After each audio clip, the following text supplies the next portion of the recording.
Hi ಎಲ್ಲರಿಗೂ ನಮಸ್ಕಾರ. ಆಶಾ home style cooking ಚಾನೆಲ್‌ಗೆ ಸ್ವಾಗತ. ಇವತ್ತಿನ ವಿಡಿಯೋನಲ್ಲಿ ದೇವಸ್ಥಾನದ ಶೈಲಿಯಲ್ಲಿ ಚಿತ್ರಾನ್ನ ರೆಸಿಪಿನ ತೋರಿಸ್ತಿದ್ದೀನಿ. ಇದನ್ನ ಮಾಡೋದಕ್ಕೆ ನಾನಿಲ್ಲಿ ಏನೆಲ್ಲ ಇಂಗ್ರೀಡಿಯೆಂಟ್ಸ್‌ನ ತಗೊಂಡಿದ್ದೀನಿ ಅಂತ ನೋಡೋಣ. ನಾನಿಲ್ಲಿ ಒಂದು 3 ಸ್ಪೂನ್‌ನಷ್ಟು ಕಡಲೆಬೇಳೆ ತಗೊಂಡಿದ್ದೀನಿ. ಹಾಗೆ ಒಂದು 1/4 ಕಪ್‌ನಷ್ಟು ಕಡಲೆ ಬೀಜ, ಹಾಗೆ ಒಂದು 6 ರಿಂದ 7 ಹಸಿಮೆಣಸಿನಕಾಯಿನ ಈ ರೀತಿ ಕಟ್ ಮಾಡಿ ಇಟ್ಕೊಂಡಿದ್ದೀನಿ. ಹಾಗೆ ಒಂದು ಅರ್ಧ ಕಪ್‌ನಷ್ಟು ತೆಂಗಿನಕಾಯಿ ತಗೊಂಡಿದ್ದೀನಿ, ಹಸಿ ತೆಂಗಿನಕಾಯಿ ತುರಿ. ಹಾಗೆ ಸ್ವಲ್ಪ ಕರಿಬೇವಿನ ಸೊಪ್ಪು, 1 ಸ್ಪೂನ್‌ನಷ್ಟು ಉದ್ದಿನ ಬೇಳೆ, ಹಾಗೆ 1 ಸ್ಪೂನ್‌ನಷ್ಟು ಸಾಸಿವೆ, ಸ್ವಲ್ಪ ಇಂಗು, ಒಂದು 3 ಟೇಬಲ್ ಸ್ಪೂನ್‌ನಷ್ಟು ಎಣ್ಣೆ ತಗೊಂಡಿದ್ದೀನಿ. ಹಾಗೆ ಸ್ವಲ್ಪ ಕೊತ್ತಂಬರಿ ಸೊಪ್ಪು, ಮತ್ತೆ ಒಂದು ನಿಂಬೆಹಣ್ಣು ರಸನ ತಗೊಂಡಿದ್ದೀನಿ. ಹಾಗೆ ರುಚಿಗೆ ತಕ್ಕಷ್ಟು ಉಪ್ಪು. ಈಗ ಹೇಗ್ ಮಾಡೋದು ಅಂತ ನೋಡೋಣ.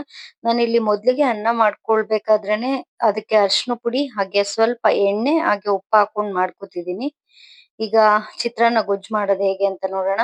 ಇಲ್ಲೊಂದ್ ಬಾಂಡ್ಲಿ ತಗೊಂಡಿದ್ದೀನಿ. ಬಾಂಡ್ಲಿ ಬಿಸಿ ಮಾಡಕ್ ಇಟ್ಕೊಂಡು ಅದಕ್ಕೆ ಎಣ್ಣೆ ಹಾಕಿ, ಸಾಸಿವೆ ಹಾಗೆ ಕಡಲೆಬೇಳೆ ಮತ್ತೆ ಕಡಲೆ ಬೀಜ ಹಾಕಿ ಚೆನ್ನಾಗಿ ಕೆಂಪು ಬಣ್ಣ ಬರೋವರೆಗೂ ಚೆನ್ನಾಗಿ ಫ್ರೈ ಮಾಡ್ಕೊತಿದ್ದೀನಿ.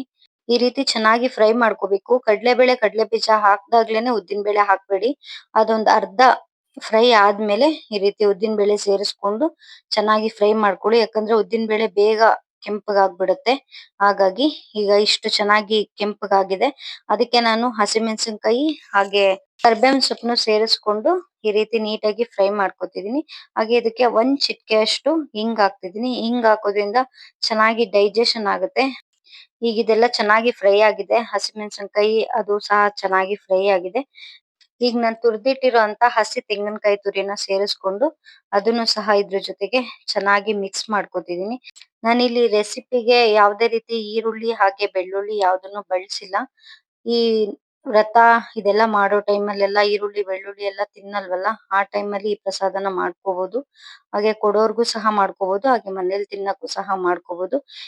ಈಗ ತೆಂಗಿನಕಾಯಿ ಎಲ್ಲ ಸ್ವಲ್ಪ ಚೆನ್ನಾಗಿ ಫ್ರೈ ಆಗಿದೆ. ನಾನು ಇದಕ್ಕೆ ಉಪ್ಪನ್ನ ಸೇರಿಸ್ಕೊಂಡು ಹಾಗೆ ನಿಂಬೆಹಣ್ಣು ರಸನ ಸೇರಿಸ್ಕೊಂಡು ಚೆನ್ನಾಗಿ ಮಿಕ್ಸ್ ಮಾಡ್ಕೊತಿದ್ದೀನಿ.